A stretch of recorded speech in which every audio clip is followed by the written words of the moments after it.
Karnataka power corporation ಜಾಗದಲ್ಲಿ 399 hectare ಪ್ರದೇಶದಲ್ಲಿ ಕಳೆದ 2-3 ದಶಕಗಳಿಂದ ಅತ್ಯಂತ ಸದೃಢವಾಗಿ ಬೆಳೆದು ನಿಂತಿರುವ ಅಕೇಶಿಯಾ ಹಾಗೂ ಇತರೆ ಕಾಡು ಜಾತಿಯ ಮರಗಳನ್ನು ಅಕ್ರಮವಾಗಿ ಕಡಿದು ಸಾಗಿಸುತ್ತಿರುವ ಕೃತ್ಯ ಸಾಗರ ತಾಲೂಕಿನ ಆವಿನಹಳ್ಳಿ ಹೋಬಳಿಯ ಹುಲಿದೇವರಬನ ಸಮೀಪ ಶರಾವತಿ ಹಿನ್ನೀರು ಪ್ರದೇಶದಲ್ಲಿ ನಡೆದಿದೆ.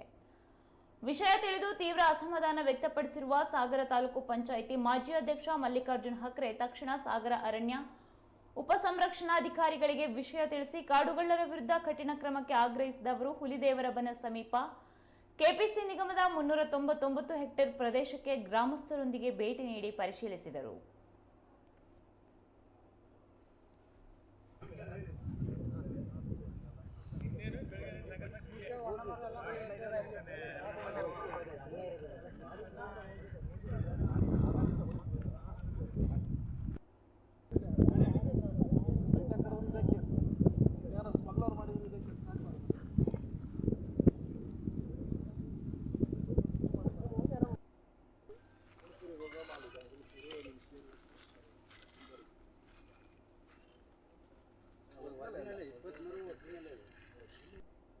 ಏನ್ ಬಂತು ರೈತರಿಗೂ ಅದೇ ಕೇಸು ಇದೇ ಕೇಸು ಇವೇ ಕೇಸು ಮಾಡೋದ್ರಿಂದ ಇವಕ್ಕೆಲ್ಲ ನಾವು ನಾರ್ಮಲ್ ಮಾಡೋ ರೀತಿಯಲ್ಲಿ ಮಾಡ್ಲಿಕ್ಕೆ ಬರೋದಿಲ್ಲ.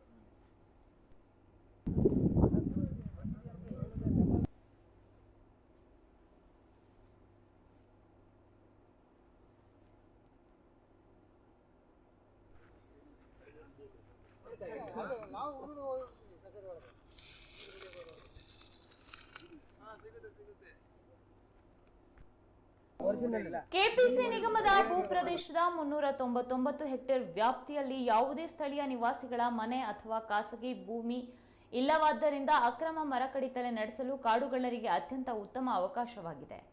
ಆದರೆ ಮರ ಕಡಿಯುವ ಖದೀಮರ ಚಲನವಲನಗಳನ್ನು ಗ್ರಹಿಸಿದ ಸುತ್ತಲಿನ ಗ್ರಾಮಸ್ಥರು ಪರಿಶೀಲನೆಗೆ ಮುಂದಾದಾಗ ಬೃಹತ್ ಗಾತ್ರದ ಮರಗಳನ್ನು ಸರಸಾಗಟ್ಟಾಗಿ ಕಡಿದು ಉರುಳಿಸಿರುವ ಅಂಶ ಬೆಳಕಿಗೆ ಬಂದಿದೆ.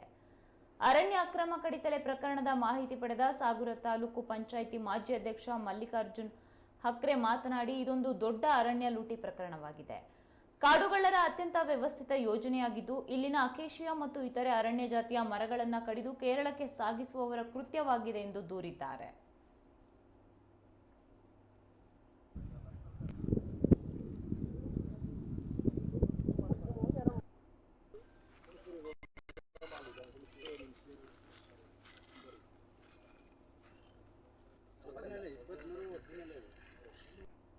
ಏನ್ ಬಂತು ರೈತರಿಗೂ ಅದೇ ಕೇಸು ಇದೇ ಕೇಸು ಇವೇ ಕೇಸು.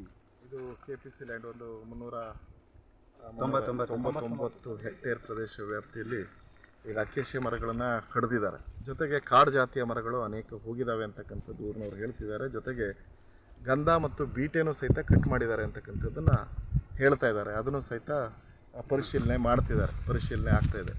ಹಾಗಾಗಿ FIRನ ಮರುಪರಿಶೀಲನೆ ಮಾಡಬೇಕು. ಜೊತೆಗೆ ಅವ್ರನ್ನ ಯಾರು ಕಾಡುಗಳ್ಳರು ಇದ್ದಾರೆ ಅವ್ರನ್ನ ಬಂಧಿಸಬೇಕು ಅಂತಕ್ಕಂಥದ್ದನ್ನು ಒತ್ತಾಯನ ಊರಿನವರೆಲ್ಲ ಸೇರಿ ಮಾಡ್ತಾ ಇದ್ದಾರೆ. ಮುಂದೆ ಈ ರೀತಿ ಆಗದೆ ಇರೋ ರೀತಿಯಲ್ಲಿ ಇಲಾಖೆ ಕಠಿಣ ಕ್ರಮನ ತಗೊಳ್ಳದೇ ಇದ್ದರೆ, ಮಾಮೂಲಿ ರೈತ ಮರ ಕಡಿದ್ರೆ ಮನೆ ಕಟ್ಟೋದಕ್ಕೋ ಮತ್ತೊಂದಕ್ಕೋ ಆದರೆ ಹಾಕೋ FIRನ ಇವರಿಗೆ ಹಾಕಿದರೆ, ಸ್ಮಗ್ಲರಿಗೂ ಅದೇ FIR ಹಾಕಿದರೆ ಮುಂದೆ ಈ ಕಾಡುಗಳ್ಳರ ಕಾಟನ ಕಡಿಮೆ ಮಾಡೋದಕ್ಕೆ ಸಾಧ್ಯ ಆಗಲ್ಲ. ಕಠಿಣ ಕ್ರಮವನ್ನು ತಗೊಳ್ಬೇಕು ಅಂತಕ್ಕಂಥದ್ದನ್ನು ನಾನು ಈ ಸಂದರ್ಭದಲ್ಲಿ ಇಲಾಖೆ DF ಹತ್ರ ಬೆಳಗ್ಗೆ ಮಾತಾಡಿದ್ದೀನಿ. ಜೊತೆಗೆ ರೇಂಜರಿಗೂ ಬೆಳಗ್ಗೆ ಮಾತಾಡಿದ್ದೆ, ಇವಾಗ ಬಂದಿದ್ದಾರೆ. ಜೊತೆಗೆ ಕಾಡು ಒಳಗೆ ಬೇರೆ ಬೇರೆ ಯಾವ್ಯಾವ ಜಾತಿ ಮರಗಳಿದ್ದಾವೆ ಅವು ಸಹಿತ ಮುಂದೆ ಪರಿಶೀಲನೆ ಮಾಡ್ತಕ್ಕಂಥದ್ದು, ಅವ್ರ ಮೇಲೆ ಮತ್ತೆ FIRಲ್ಲಿ ಸೇರ್ಪಡೆ ಮಾಡ್ತಕ್ಕಂಥದ್ದು, ಅದ್ರ ಹಿಂದ್ಗಡೆ ಜೊತೆಗೆ ಮತ್ತು ಯಾರ್ಯಾರು ಇದರಲ್ಲಿ ಒಳಪಟ್ಟಿದ್ದಾರೆ ಇನ್ವಾಲ್ವ್ ಆದವ್ರನ್ನೂ ಸಹಿತ ಇದಕ್ಕೆ ಸೇರ್ಪಡೆ ಮಾಡಿ ಒಟ್ಟಾರೆ ಸ್ಮಗ್ಲಿಂಗನ್ನು ರೈತ ಮಾಡಿಕೊಂಡು ತನ್ನ ದುಡಿಮೆಗಾಗಿ ತನ್ನ ಬದುಕಿಗಾಗಿ ಮಾಡ್ಕೊಳ್ಳೋದೇ ಬೇರೆ. ಇದು ಸ್ಮಗ್ಲಿಂಗ್ ಹೊರಗಡೆ ಕೇರಳಕ್ಕೋ ಎಲ್ಲಿಗೋ ಕಳಿಸೋದಕ್ಕಾಗಿ ಇಲ್ಲೆಲ್ಲ ಕಟ್ ಮಾಡಿ ಹೊರಗಡೆ ದಾಡಿಸೋದಕ್ಕೆ ಕಠಿಣ ಕ್ರಮವನ್ನು ಇವತ್ತು ಊರಿನವರೇ ಹಿಡಿದುಕೊಟ್ಟಿದ್ದಾರೆ. ಇಲಾಖೆಯವರು ಹಿಡಿದಿದ್ದಲ್ಲ, ಊರಿನವರೇ ಹಿಡಿದುಕೊಟ್ಟಿದ್ದಾರೆ. ಹಾಗಾಗಿ ಇಲಾಖೆ ಮೇಲೆ ಹೆಚ್ಚು ಜವಾಬ್ದಾರಿ ಇದೆ.